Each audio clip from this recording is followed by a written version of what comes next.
Hello అందరికీ. ఎట్లున్నారు? అందరూ మంచిగున్నారా? నేనైతే మంచిగున్నా. మీరెట్లున్నారు? కామెంట్ సెక్షన్‌లో కామెంట్ జేసేయండి. ఈరోజైతే ఇంకా మార్నింగే ఇది వ్లాగొచ్చేసి సాటర్‌డే వ్లాగ్. ఇంకా మార్నింగే 6:30 కలా అయితే లేసేసాను. ఇంకా లేసిన తర్వాతకి బెడ్ ఫస్ట్ నీట్‌గా సదురుకుంటే చాలా ప్రశాంతంగా ఉంటుంది. నాకు బెడ్ అట్లుందంటే ఇంక పని మీద గూడా ఇంట్రెస్ట్ రాదు. అందుకే ఫస్ట్ అయితే బెడ్ నీట్‌గా అన్నీ మడతలైతే పెట్టేసుకొని బెడ్‌షీట్ అయితే నీట్‌గా సర్దేసుకుంటున్నాను. ఈ ఒక్క పని అయిపోతే ఎంతో పని అయిపోయినట్టు ప్రశాంతంగా అనిపిస్తది. బెడ్ చిందరవందరగా ఉంటే అసలు నాకు ఇంకో పని కూడా చేయబుద్ధి కాదు. చిరాకు వస్తా ఉంటది అది చూసినప్పుడల్లా. అందుకని ఫస్ట్ అయితే అది కంప్లీట్ చేసుకున్నాను.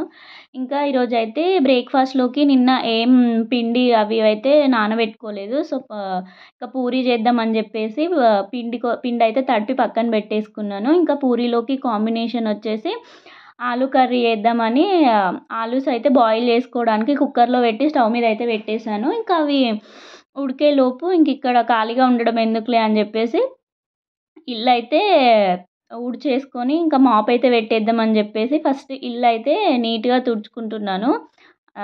ఊడ్చుకుంటున్నాను. ఇంకా అయితే ఫాస్ట్‌గా కంప్లీట్ చేసుకున్నాను. సో, ఇల్లు కూడా నీట్‌గా ఉంటేనే పని మంచిగా అనిపిస్తది. ప్రశాంతంగా అనిపిస్తది. నేనేంటంటే ఫస్ట్ ఇంకా మార్నింగ్ లేవగానే ఫస్ట్ అయితే ఇల్లు ఊడ్చేసుకొని మాప్ అయితే పెట్టేసుకుంటా.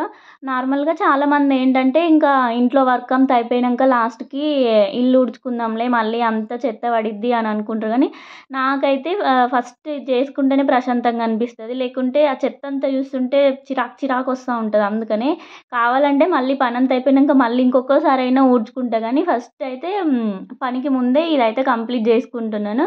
ఇంకా మాప్ అయితే రోజు పెట్టేస్తా. పాప ఉంది కదా అన్నీ కింద ఏస్తా ఉంటది. ఇంకా టాయిలెట్ చేస్తా ఉంటది. అలాగే ఇంకా కింద పడ్డయి తీసుకొని తింటది కాబట్టి తన కోసం అయితే రోజు డెటాల్ ఏసి ఇల్లైతే రోజు మాప్ పెట్టేసుకుంటా.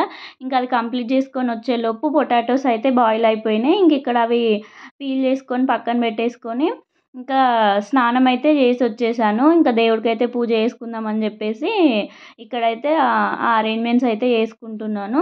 ఇంకా పూజ ఏంటంటే నేను పర్టిక్యులర్ డేస్ అని ఏం చేయను. నాకెప్పుడు చేయాలనిపించుకుంటే ఎప్పుడు ప్రశాంతంగా ఉండాలనుకున్నప్పుడు కూడా పూజ అయితే చేసుకుంటున్నాను. ఇంకా పర్టిక్యులర్ ఈ డేనే పెడతా అని ఏమి ఉండదు. నాకెప్పుడు పెట్టాలనిపిస్తే అప్పుడు పూజ అయితే చేసుకుంటాను. దీపం పెట్టేసుకుంటాను. ఇంకా పూజ చేసుకొని వచ్చేసిన తర్వాతకి ఇంకా వంట పని అయితే స్టార్ట్ చేస్తున్నాను. ఇక్కడ బియ్యం అయితే కడుక్కొని రైస్ అయితే పెట్టేద్దామని చెప్పేసి ఒక 2 టైమ్స్ అయితే వాష్ చేసుకొని రైస్ పెట్టేస్తున్నాను. మార్నింగే లంచ్ ఇంకా బ్రేక్‌ఫాస్ట్ అయితే ప్రిపేర్ చేయాలి. ఎందుకంటే మా హస్బెండ్ లంచ్ బాక్స్ తీసుకొని వెళ్తాడు కాబట్టి ఇంకా రెండు ఒకేసారి ఇంకా తర్వాత చేసుకుందాంలే అనుకోవడానికైతే ఉండదు. ఇంకా అన్నం అయితే పెట్టేసిన తర్వాతకి ఇక్కడ పొటాటోస్ అయితే మంచిగా కట్ చేసుకుంటున్నాను. ఇంకా కర్రీలోకి కావాల్సినవన్నీ ఆనియన్స్, పచ్చిమిర్చి అయితే కట్ చేసుకొని పక్కన పెట్టేసుకుంటున్నాను. ఇక ఎట్లాగో పూరి కదా రెండిట్లోకి ఒకటే కర్రీ అయిపోతుందని చెప్పేసి ఇంకా ఆలూస్ అయితే కట్ చేసుకొని పక్కన పెట్టేసుకుంటున్నాను. ఇక్కడ కర్రీ కోసం అయితే ప్రిపేర్ చేస్తున్నాను. నేనేంటంటే నైట్ తిన్నాక గిన్నెలు, ఇంకా గ్యాస్ స్టవ్, గ్యాస్ బండ ఇవన్నీ మంచిగా కడుక్కొని అయితే నైటే పెట్టేసుకుంటున్నాను. ఎందుకంటే అట్లయితే మంచిగా అనిపిస్తుంది. మనం నైట్ చేసుకొని పెట్టుకోకపోతే మార్నింగే కిచెన్‌లోకి రాగానే ఇన్ని గిన్నెలు అంతా చిందరవందరగా ఇంకా నైట్ గ్యాస్ స్టవ్ ఇట్లా క్లీన్ చేసుకోకపోతే ఏమైతుందంటే మనం మార్నింగ్ నుంచి వండిందంతా కొంచెం ఎట్లైనా పడుతుంది కదా! దానికోసం చీమలు, కాక్రోచెస్ చిన్నవి వస్తున్నాయి.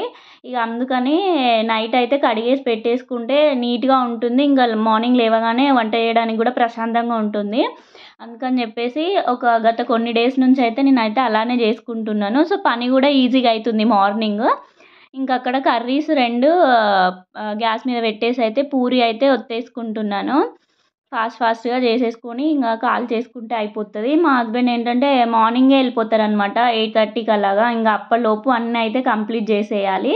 సో, ఇక్కడ కర్రీస్ కూడా కంప్లీట్ అయిపోయినాయి. తనకైతే బాక్స్ పెట్టేసి టిఫిన్ ఇచ్చేసి తనైతే తిని వెళ్ళిపోయిన తర్వాత పాప పూరి అయితే తినలేదు. సో, తన కోసమని ఇక్కడ ఉగ్గు ప్రిపేర్ చేస్తున్నాను. ఉగ్గు ప్రిపేర్ చేసి పాపకైతే తినిపిస్తే ఒక పని అయిపోతుంది కదా!